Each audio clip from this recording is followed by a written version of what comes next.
My friends, let Christ be at the center of what you do. Let Jesus Christ be at the center of everything that you do. There are some people who can never shut their mouth. They always have something to say, or they always want to say something. They are everywhere.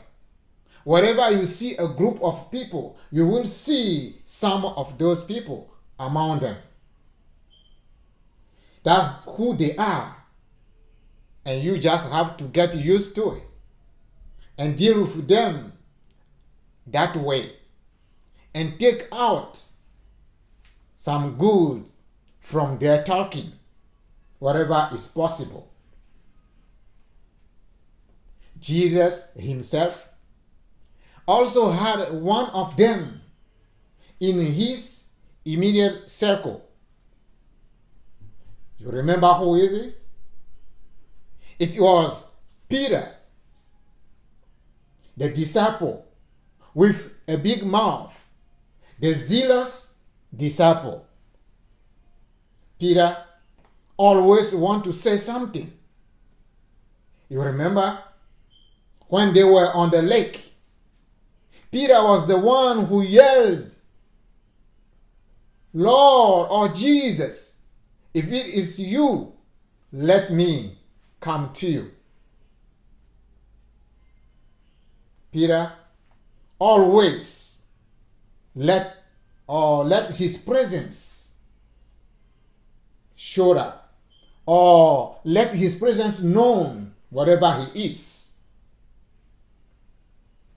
In the book of Matthew, in the book of Matthew, chapter 16, Jesus was asking his disciple, "Who do people say I am?" And the disciple was saying, "They say you are John Baptist. They say you are Elijah.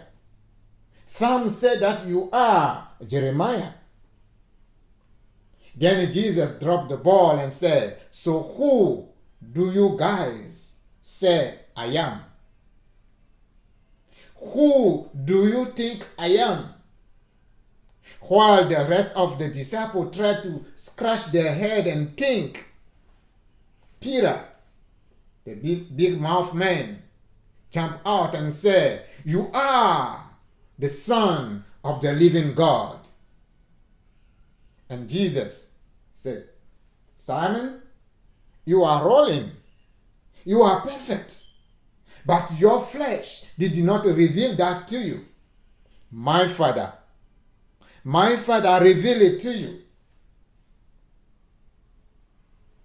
Later on, Jesus, now knowing that his disciple know who he is, believing that, "Guys, now that you know who I am, let me explain it to you. Let it be more, let it be deeply the journey that we are on." Is the Holy Spirit revealing something to you?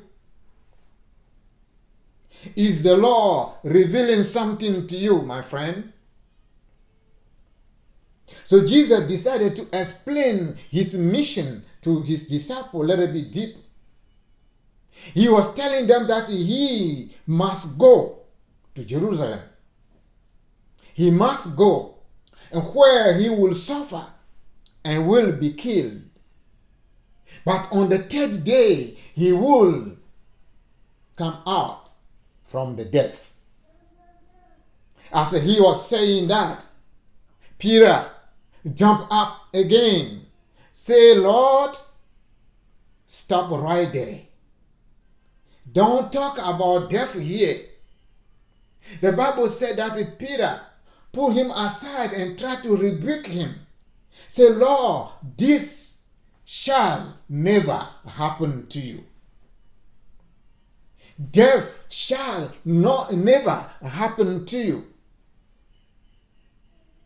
And here, Jesus turned to him and said, "Get behind me, Satan."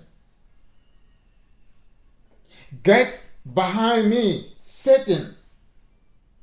Because your interest was not on God but on man. You see, Peter has just received a compliment by declaring that Jesus is the Son of the Lord. But here, Jesus is rebuking him, is calling him a Satan. He received a compliment by revealing that Jesus is the Son of the Lord.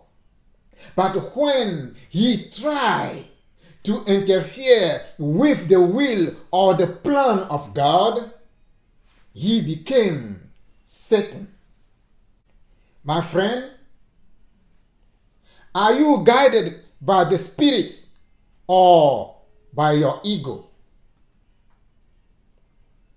Are you guided by the Spirit or are you trying to interfere with the will or the plan of God?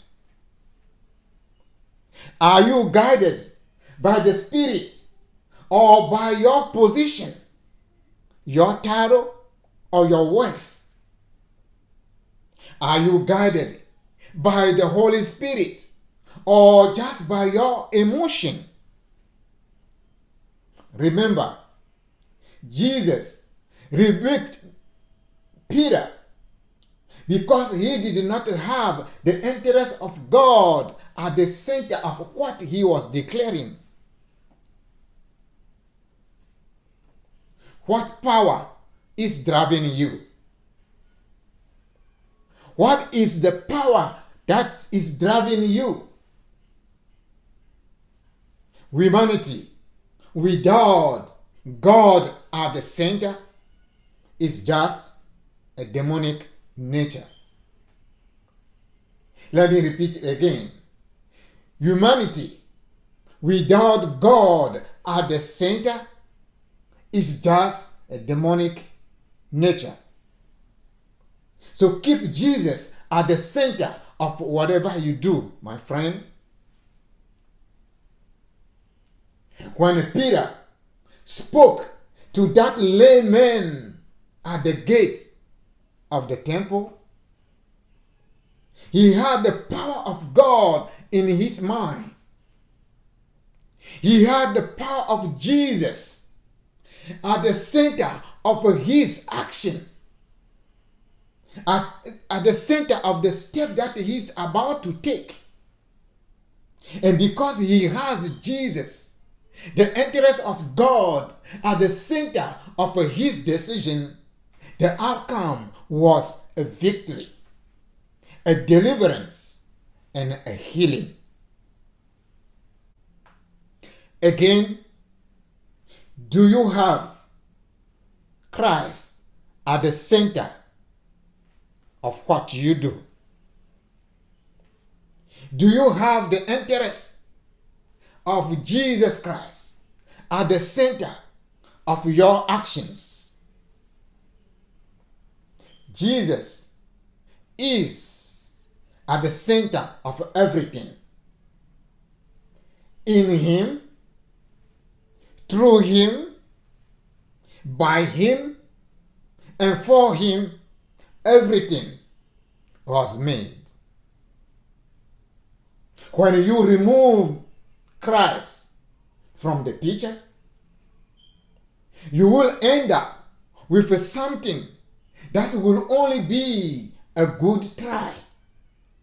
It will never become what God intended it to be.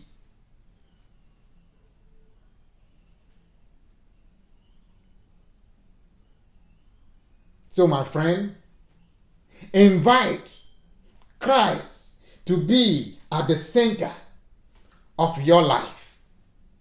Invite Jesus to be at the center of your day. Every day that you get up from the bed, invite Jesus to be at the center of that day.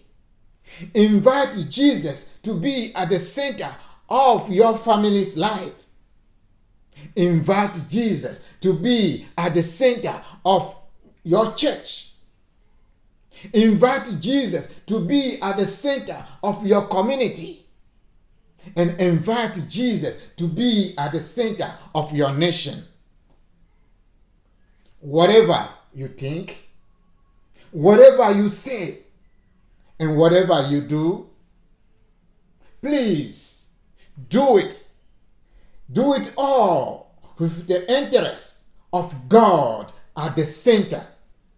If not, everything you will do will only be a good try.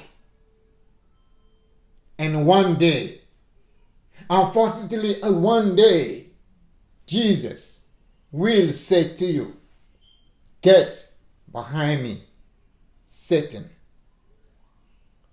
I pray that the Lord himself help you and me, so that one day God will not call us Satan.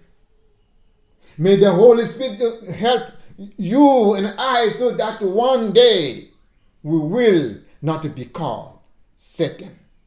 Jesus will not say to us, "Get behind me, Satan."